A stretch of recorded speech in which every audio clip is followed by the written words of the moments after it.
Thank you, Donald. Good evening, everybody. Well, I'll talk a bit about Donald Trump and his recent comments later on in the show. But meanwhile, I want to pick up on the International Trade Secretary, Liam Fox, somebody who we haven't heard an awful lot from over the course of the last year. But according to newspaper reports, he's travelled about 200,000 miles, going all over the world, discussing what trade deals the United Kingdom can do once it's finally free of the European Union. So he's kind of kept his head a little bit below the parapet. He's been out there building contacts.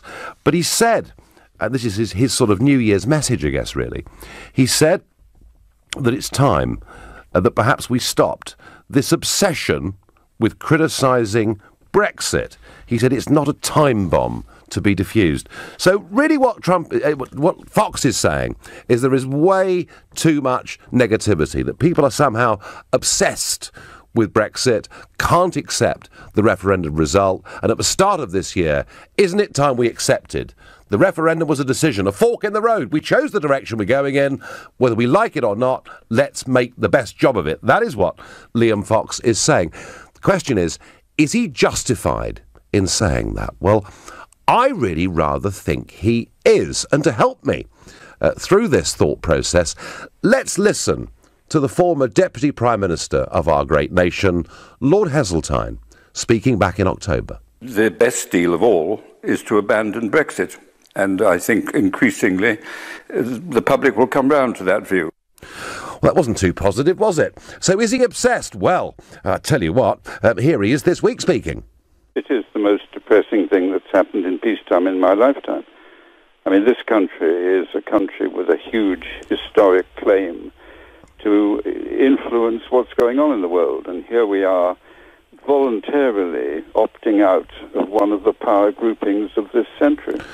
Oh dear, dear, dear, it's getting worse. It isn't getting any better, isn't it? Clearly, Christmas has not cheered up Lord Heseltine. Well, I tell you what, let's try, shall we, the president of the CBI, Paul Dreschler, speaking to Sky News in December.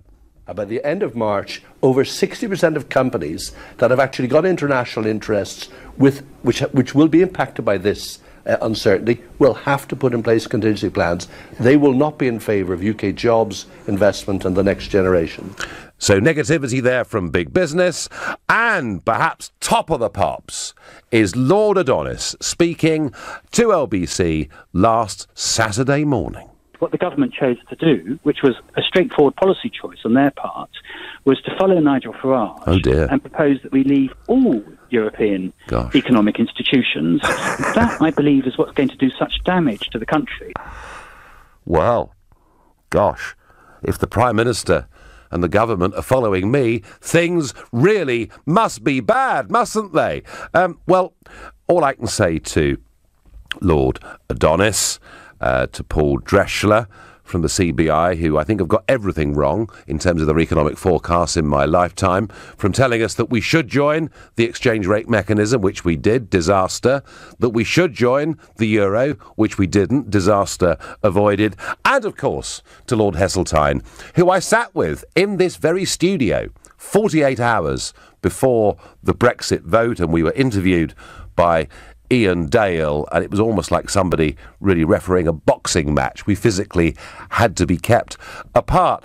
All I can say is that there is an absolute endless diet of negativity by people who have always got their predictions about our European relationship wrong in every single regard, and who simply cannot accept a democratic result. And even if they haven't changed their minds, surely once you've taken that fork in the road, doesn't it make sense to try and come together and make the best of it? So I think that Liam Fox is right. There is an obsession with criticising Brexit. Goodness me, we see it and hear it on the media every single day. And I'm asking you, if you were critical of Brexit last year, is it now time to accept the result and to move on? And if you think it is, then please call me on 0345 6060 973.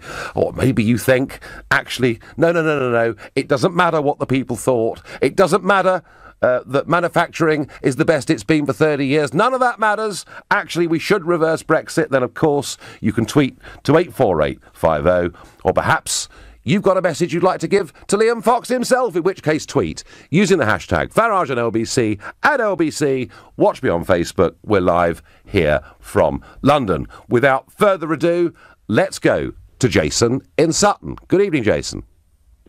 Good evening, Nigel.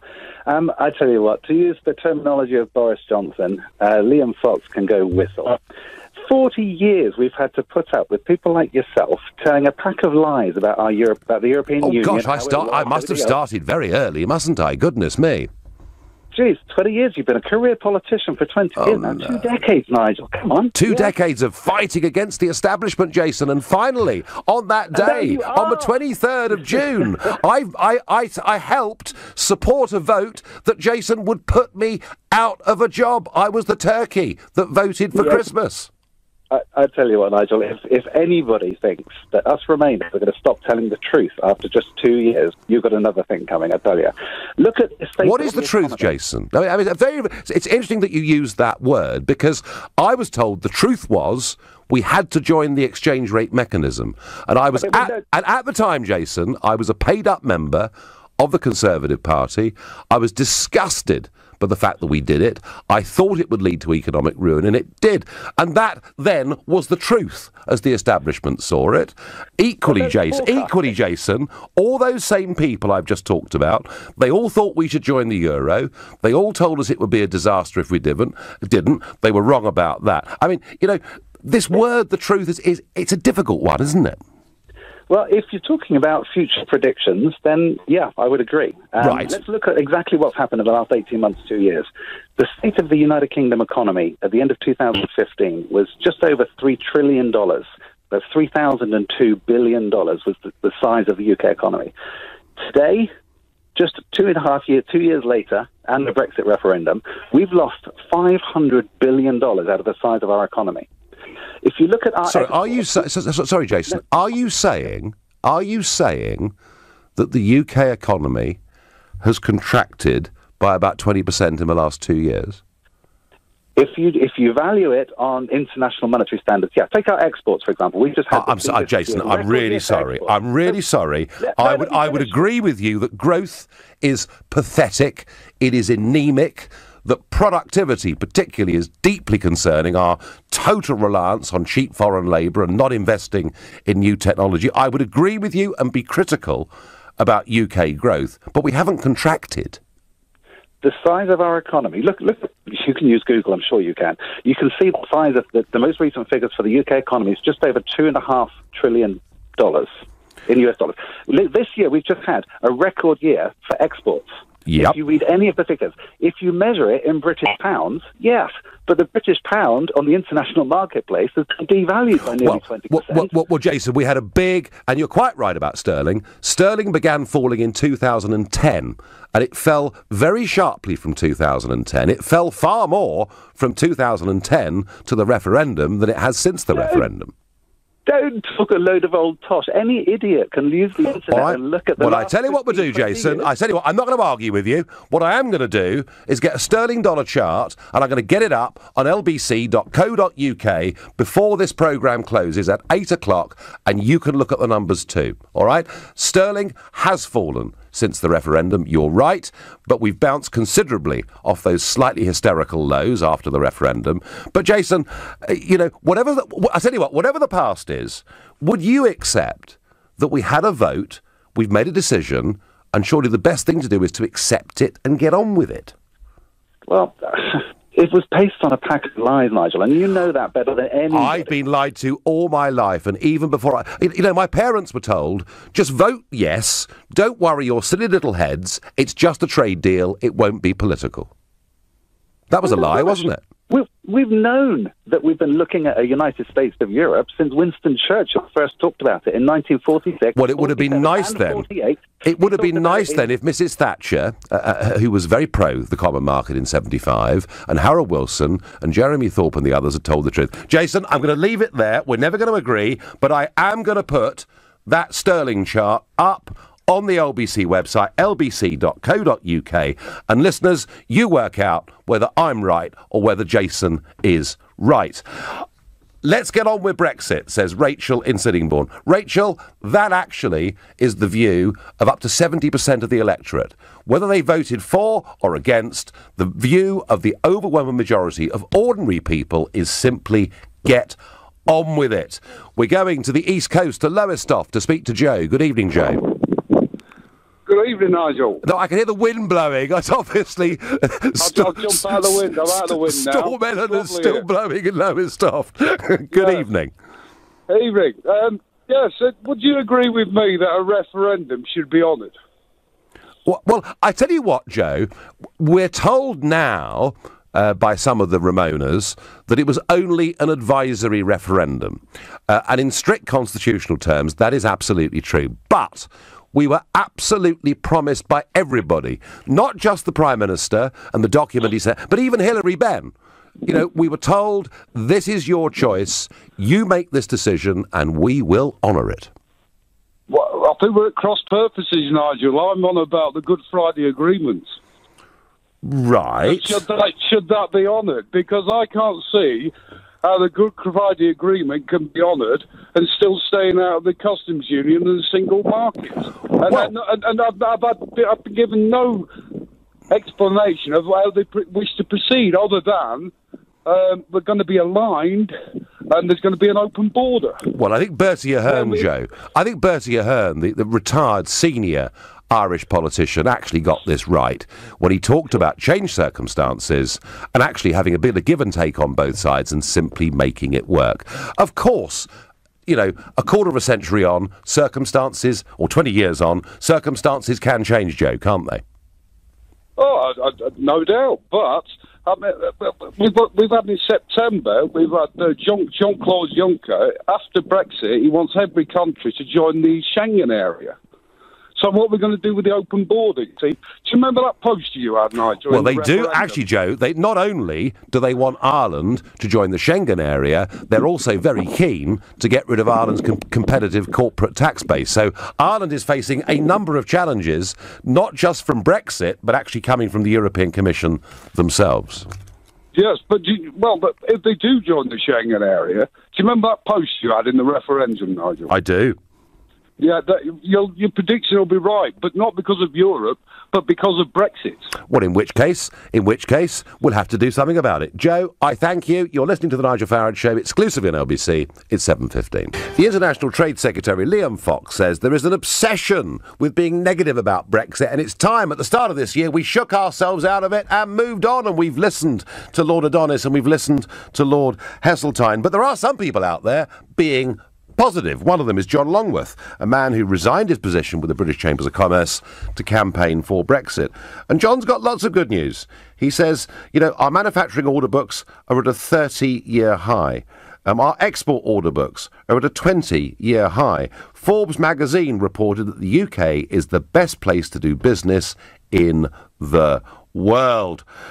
But Longworth does also say that this negativity is not helping the renegotiation, because he makes the point that those that say we have to have a tariff-free deal with the European Union, whatever the cost, are effectively weakening Britain's negotiating position. Because if Mr Barnier believes that the British government will go along with these big trade associations and that her threat to walk away unless we get a good deal is not actually a credible threat, then we're not going to get the best out of it. And I also thought it was very interesting today in the Times that Daniel Finkelstein said the idea that Brexit can be stopped is a dangerous delusion that ignores the continuing revolt against political elites.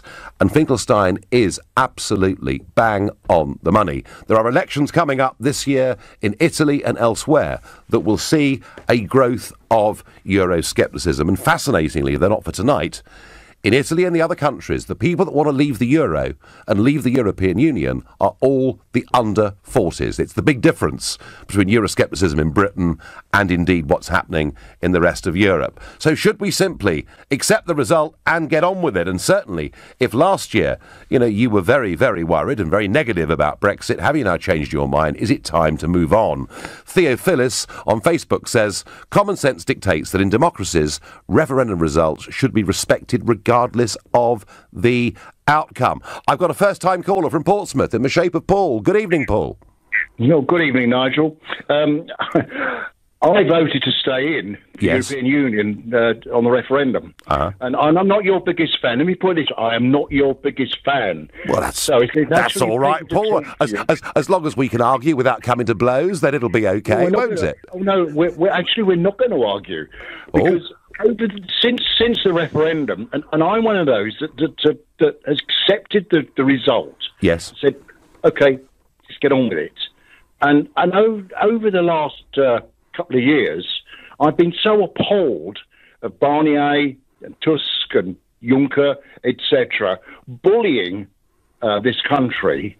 And also you've got Heseltine, Lord Heseltine and Adonis, Sir Vincent Cable and now Sir Nicholas Clegg. I know. Wonderful. Going on and on about how we should stop it and everything else. The answer is no. I've got to the stage where I am a committed, and I said to your young lady on the phone earlier on, I don't like the word Brexiteer, but I am going to say I'm a committed Brexiteer. I want us out. Gosh, so Paul, you've been through this Damascene conversion. Yeah. I was actually a bit reluctant because I've always been sort of a Eurosceptic in one way, but OK, it's better the devil you know, the devil you don't after 40 years. But I've got so fed up with all this nonsense that's come out from all these people. They don't want to respect the wishes of the people, the British people. I do. I mean, why would I, as a Democrat and a voter, and I'm a Conservative voter, if you have a Labour government, what am I going to do? March up and down the street saying we don't want a Labour government? No, Paul. You will accept the result. You will accept the result and hope that your side wins next time round. It's called democracy, isn't it? Yeah, I don't want to see another referendum. That's for sure. I don't want it. I support. Now, you may disagree with me. I support Theresa May, what she's doing, what she's attempting to do. Now, I don't want us to walk away. I want us to negotiate, but I do want a fair, level playing field from those other bunch of undemocratic, non-elected commissioners. Oh, Paul, you hard-line extremist. You sound like me. Do you know what, Paul? I think you're right. I think the attitude that has been shown to us by Juncker, Barnier and the rest of them has been high-handed at best, perhaps even, one might say, arrogant. And I also think, Paul, that since that referendum, we've seen the State of the Union speech from Juncker, where he says we will have a European army by 2025. Everyone must join Schengen. Everyone must join the euro. And I think a lot of voters have looked at that and thought, cool, thank goodness we voted the way that we did. Paul, I thank you very much indeed. Excellent phone call. And if you believe the YouGov polls, actually, Paul is one of many, many people out there. They voted for us to remain. They voted for, to quote Paul, better the devil you know.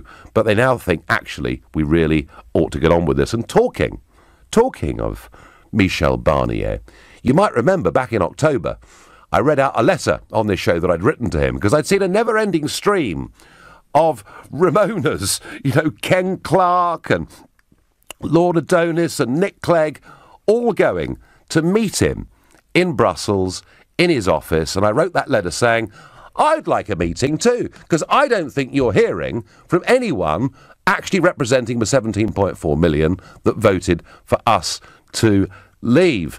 And I'll tell you, later on in this show, I've now finally come to a situation where I will be meeting Mr.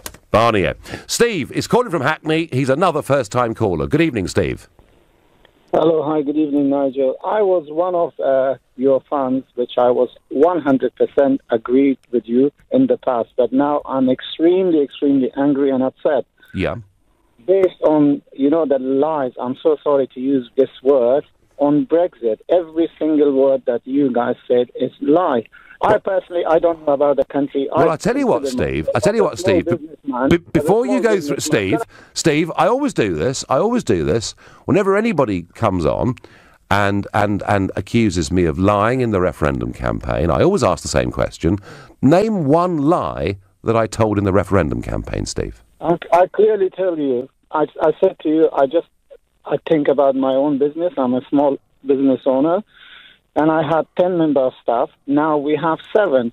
The demand is gone by 50% less. The cost of the goods that we import is gone by 40%. If you don't believe me, I put all the invoices in front of you. My tax returns, VAT, everything, I put it in front of you, that it clearly shows that I pay 40% more and employ less people. And I voted for Brexit simply because to save the NHS, and you can see what's going on in NHS. Steve, as somebody who ran his own small business through good times and some pretty rough times too, you've got my sympathy if you're going through a very difficult time.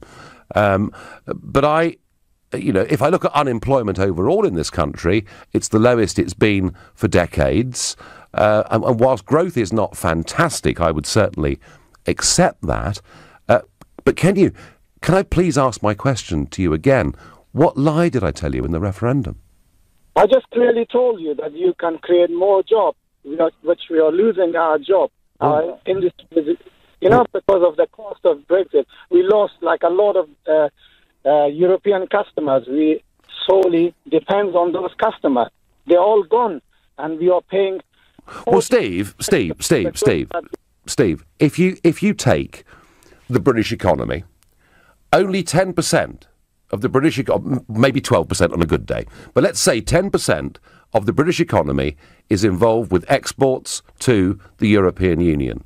80% of our economy doesn't do any overseas business at all. It is all business that goes on within our own country. And, Steve, I did argue very strongly in the referendum that to have a rule book that binds the 80% of our businesses, of our economy, who don't do overseas trade, actually was crackers, that we should be in charge of making our own rules and regulations. And, Steve, I did say in the referendum, we may get governments that make bad law, but we will at least be able to change that law once every 5 years by voting for a different government with a different manifesto. And the point, Steve, about European legislation is there is nothing we, the voter, can do to change any of it.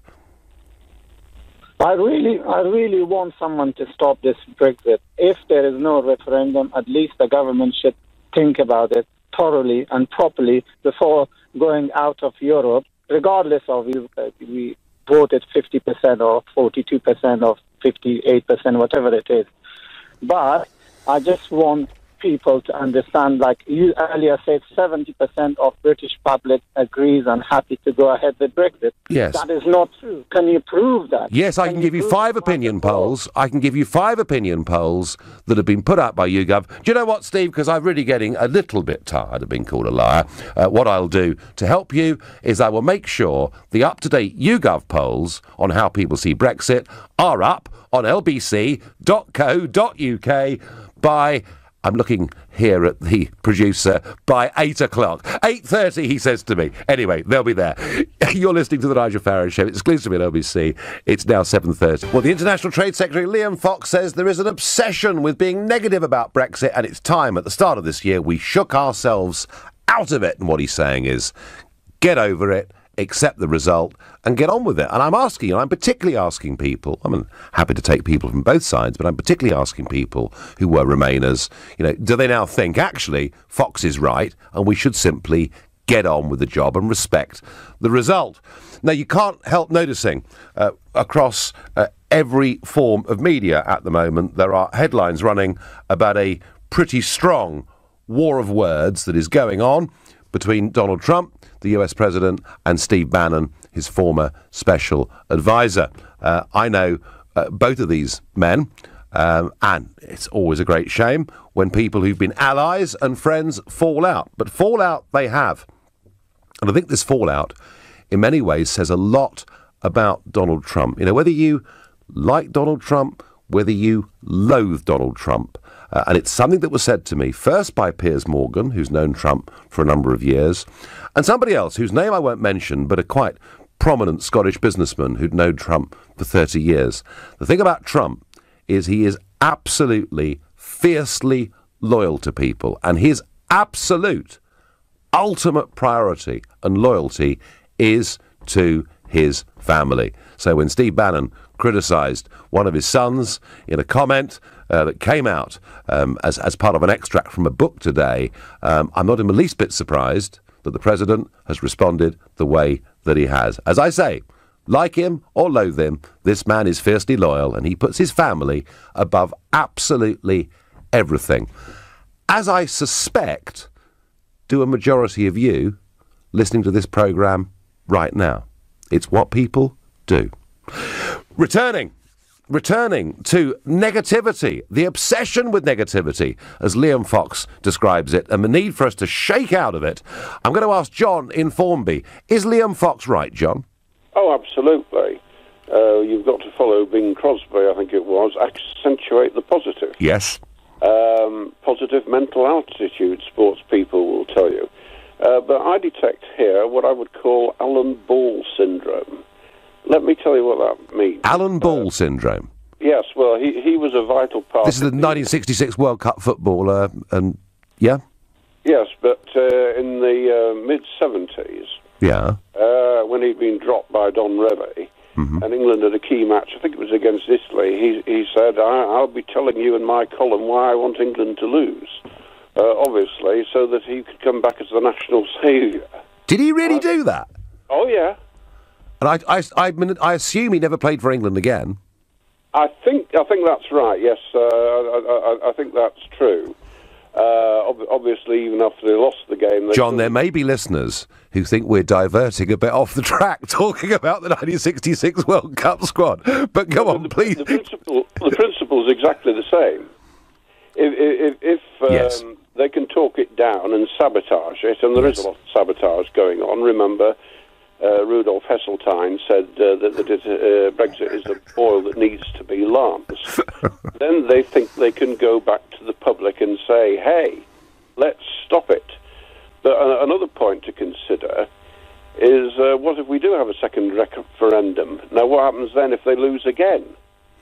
Is it going to be the best of 500 or...? Well, I think, John, to be honest with you, if the second referendum was about rejoining a European Union that had now made absolutely clear that everybody must join the currency, everybody must be in the Schengen zone, everybody must be part of a foreign policy without veto, which could even include acts such as going to war, and be part of a European army. I think, John, I don't believe there will be a second referendum on us rejoining the European Union, because I think we would reject it overwhelmingly. Yes, and I think more facts will come to light. Did you hear the beauty from Lord Adonis? Well, I heard a lot from Lord Adonis, quite a bit of it about me, in a less than complimentary way, but go on. Well, he came out with an absolute classic. He was challenged about Merkel's million, the mass migration. Yeah. We all know about the wintertime assaults on women, and now there's been some outbreak of crime in Lower Saxony, I believe.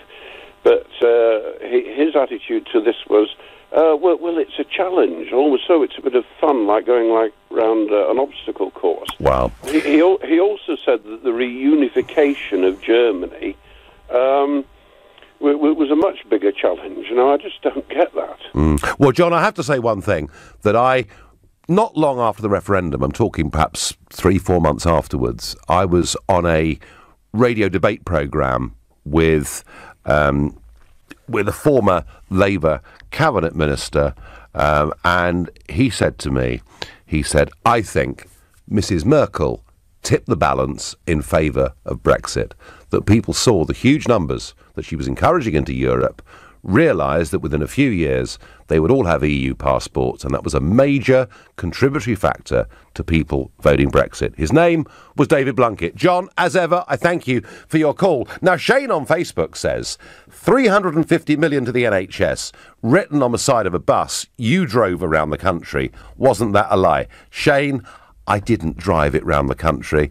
I never, ever supported the figure of 350 million. It wasn't a lie. It was the gross amount we have to write in to our annual budget. But, of course, there is an annual rebate, which Mrs Thatcher negotiated, although Blair gave away half of it. And then, of course, there is money that we get back, and it comes back in the form of agricultural support, regional spending, etc. So, no, it wasn't a lie. But I didn't think the figure was a wise one to use, and I did advise Boris's camp of that at the time. Gary says the 350 million is not a lie, but cannot materialise until we actually leave. So what's hard to understand about that? Well, unfortunately, Gary, what the Prime Minister seems terribly pleased about is the fact that we're going, after the 29th of March 2019, is that we're going to go into a transition period where effectively we go on paying the full membership fee for another 2 years, and that is part of this overall 40 billion package for us to leave.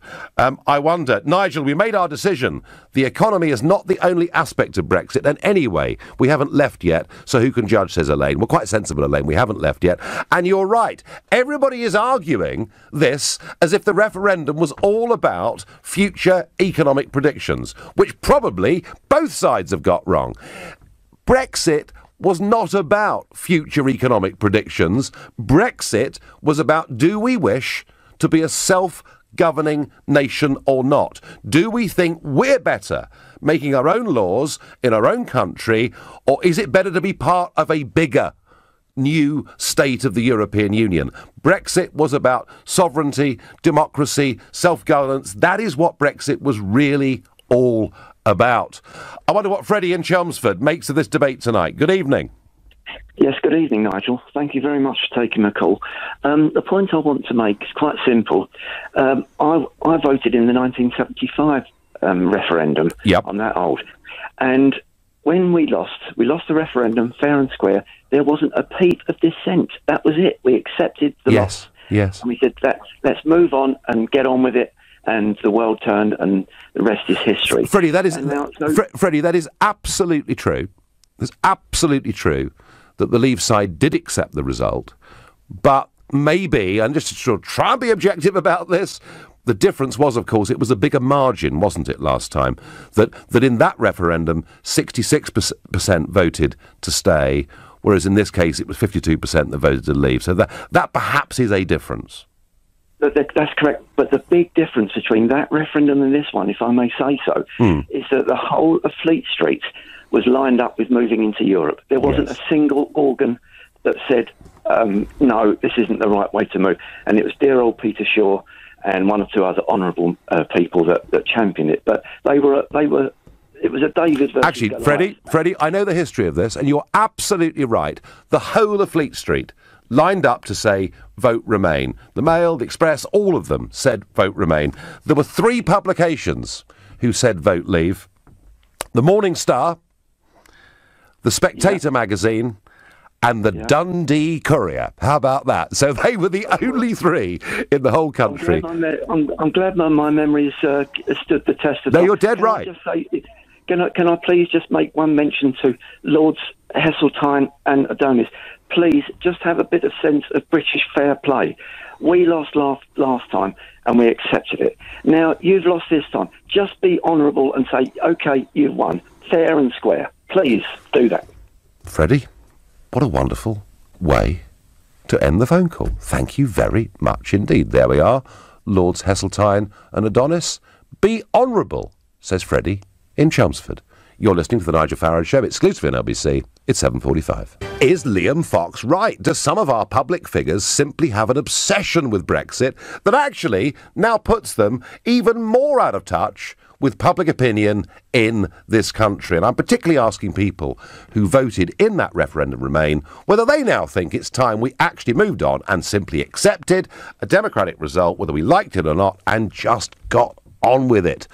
No, Brexit would be the worst single decision ever taken by the UK. It must be stopped at all costs, says Adam on Twitter. Well, Adam, there are people who fanatically feel like you about it, but I would suggest that is a rapidly shrinking number of people, and I do think, and we've had this from a couple of callers tonight, I do think that the behaviour of Juncker and Barnier towards us, their stated ambitions to move on to a full United States of Europe, I think that actually has made quite a big difference since that referendum. That's my view. I wonder what Nick in Kings Lynn thinks. Good evening, Nick.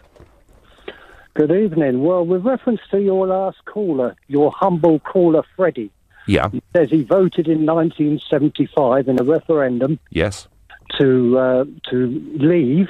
Yes. And he humbly accepted the result. Yes. I'll just suggest to him that he had no choice to accept the result. Oh, right. So British capitalism was in such total disarray in the 70s after the collapse of the post-war boom and the swinging 60s that staying in Europe was the only obvious alternative. It was crying out for EU subsidies. It was crying out for EU trade. Well, you say, Nick, you say EU subsidies, but actually, in every single year we've been a net contributor, haven't we? Well, only because of the state, because we are a net contributor, because we are a stronger economy now than what was before. Yeah, but even back in the 70s, when, and you're quite right, we were going through a pretty bleak period, for every single year after that referendum, despite all of our problems and going to the IMF, we were still contributors, weren't we? Well, we were contributors just because of the nature of our economy. It's like you can't just look at it in black and white and compare us to other nations like Germany or lesser countries like former Eastern Bloc countries are now, like Romania and Czechoslovakia or the Czech Republic and things like that. You can't just make that black and white analogy. Well, Nick, circumstances I accept are different, but Freddie made a point that nobody complained after 75, and he was right. But people are certainly complaining now, Nick, aren't they? Well, let's go back to this point that you raised a couple of times about the advisory nature of this referendum. It was advisory, as well you know, Nigel. Nick, I've said... It was non-binding. Nick, I've said already on this show, I've conceded on this show that in terms of our constitution in this country, that it was advisory and non-binding. But Nick, we were told by the Prime Minister, we were even told by Hilary Benn in Parliament, everyone told us that actually whatever we decided would be honoured. And do you know why that was? Do you know why they played it all down about the non-advisory nature? Because they knew with so many people who were convinced, who were brainwashed to think that Europe was the cause of our economic problems, they didn't want to upset them if there was a leave vote. That's what it was all about. That's why there was no mention about it being advisory. So they just lied to us, Nick, yeah? Well, it was not so much a lie. Well, it sounds like a whopping great big lie. It was a clever piece of political manipulation. And you talk about Ramoners. You can only call Michael Heseltine as being a lefty Ramona, Andrew Adonis a lefty, the CBI. No, Nick, nobody, Nick, on this show tonight has used the word lefty. Well, nobody. You only have to look nobody. May not on this show. No, nobody. Not me, not anybody. It is constantly used, well, liberal or whatever. It's that we're all these Remainers are supposed to be on the left, which is rather stupid, really, because the EU is not a left-wing organisation. It's not a communist organisation, and I've seen that written on your own Facebook site and along a lot of Brexit websites. Oh, it's all communist. No, it's a right-wing form of communism, absolutely. I mean, I wouldn't disagree with that. But and it is. I've said communist, Nick, because it is big government, and you can't sack the people that make the rules, and voters in elections can't do anything to change legislation. Nick, do you want a second referendum? No, I didn't want any referendum in the first place. I just want Brexit to collapse on its own accord, which I think it will, Nigel. OK, Nick, fine. Your view is clear. I don't agree with it, but hey, you've said it loudly and clearly. Matthew is calling from Heathrow. Good evening, Matthew. Hi, Nigel. Good evening. Basically, I mean, I'm a Remainer, accepted we're going to leave, but basically, because of the Northern Ireland border issue, I think it's time for you to accept that, I mean, we're only going to leave in name only until we resolve that, the border issue there. And everyone's got to unite, working together to solve that problem. And everyone's got to unite behind Theresa May so she doesn't have to rely on the DUP. Well, so Matthew, I agree with certainly the first part of what you said, that the course the Prime Minister has currently got us on. Are we going to leave the European Union? Yes. But will we effectively have left in name only because we're wrapped up in transition deals? We haven't even attempted to deal with getting back our territorial fishing waters, etc. That's probably true. As far as the border in Ireland's concerned, people say one half in the customs union and one part of Northern Ireland outside the customs union, the larger part in the customs union, means there have to be all sorts of border checks. Matthew, already we have different taxes on both sides of the borders. We have a different currency on both sides of the borders. And I think Bertie Ahern, was really, former Taoiseach, really showed a grown-up attitude that will just deal with it. And that's what I think. But Matthew, I want to ask you, as a Remainer that has accepted the result, how do you view the comments and the behaviour of Lord Adonis and Lord Heseltine? Well, I think the people still asking for this second referendum are basically, I wouldn't call them Ramonas as well, but basically, I think everyone has got to unite together, to try to sort out the Northern Ireland issue. We are going to leave, but basically we're going to have restrictions on what trade we could do with the rest of the world, because we need to keep the frictionless border. What we're going to end up having to still pay something towards the EU for. But, even Ireland, they need to transit their goods through the UK. I know, which is why, Matthew, actually, what we should do is we should go above the European Union, straight to the World Trade Organization, and say, will you support us in putting together a tariff-free deal between Ireland and the United Kingdom for politically sensitive reasons, so that not only can our trade be tariff-free, but they can tranship their goods through us as well. Matthew, I do understand the complexity of this, but I do actually think that the current Irish Prime Minister, the current Irish Taoiseach, is not really acting in the interests of the Irish people. He's acting in the interests of Brussels. Matthew, I thank you very much indeed for your call. I'm going to take one last quick call. Steve, a first-time caller from Congleton. Good evening. Good evening, Nigel. Yeah, the original point of your phoning was to say, should people who want to remain be reconciliatory now and be proactive? Yes. And I think you're probably the worst proponent of that, because you're very... The way you attack people when they come on and disagree with you, the way you yelled and bawled in the European Parliament, you're setting the tone. Oh, Steve, I don't attack people. I don't attack people that come on unless of course, Steve, they call me a liar or something stupid like that. Otherwise, no. Steve, if you've got a different point of view, I want to hear it. I just told you, you're probably the worst proponent of reconciliation in this whole debate.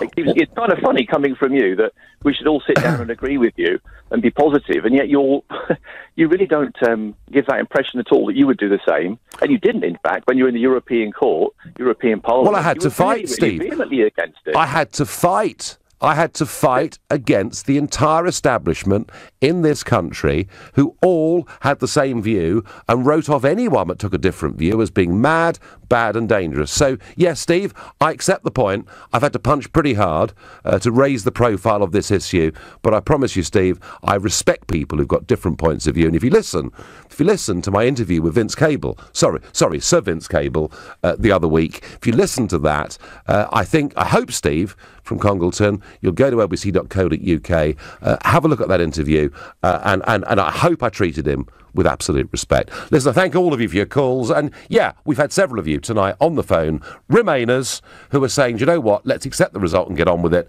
and maybe Liam Fox is right in pointing out this obsessive negativity that we're getting from Heseltine, Adonis and others. So back in October, I wrote to Mr Barnier asking for a meeting after a stream of Ramonas had been into his office in Brussels.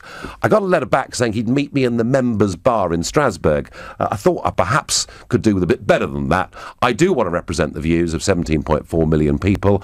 I will be meeting formally with Mr Barnier in Brussels next week. I'll tell you exactly when it is tomorrow.